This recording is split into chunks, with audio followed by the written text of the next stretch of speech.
শিলাবৃষ্টি এবং ঝোড়ো হাওয়া এবং কালবৈশাখীতে এবার ৩০ ভাগ গুটি ঝরে গেছে হাড়িভাঙা আমের। এই বিষয়ে সেখানকার একটু বিস্তারিত তথ্য আমরা জানতে রংপুর পদাগঞ্জে যেতে চাই। সেখান থেকে যুক্ত আছেন আমাদের সহকর্মী সরকার মাঝারুল মান্নান। মাঝার, এই যে গুটি ঝরে গেছে, বাগানে যারা আছেন তারা কি বলছেন এই বিষয়ে? তারা কোনো লোকসান বা ক্ষতির আশঙ্কা করছেন কিনা এতে?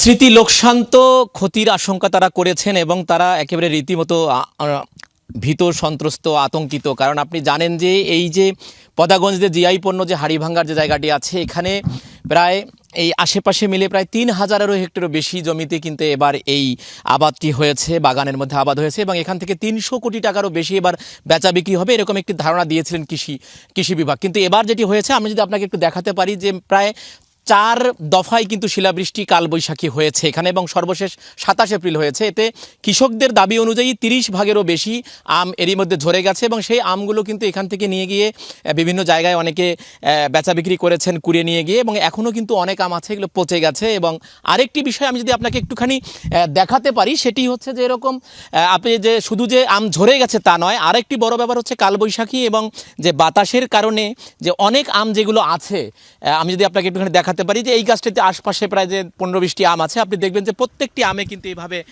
দাগ পড়ে গেছে এবং অনেক জায়গায় ফেটে গেছে।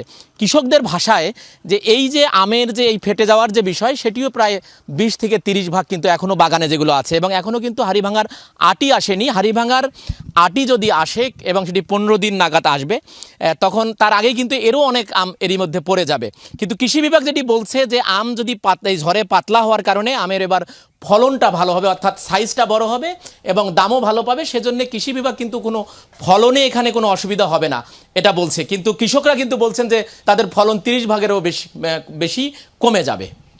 স্মৃতি, মান্নান, অনেক ধন্যবাদ আপনাকে।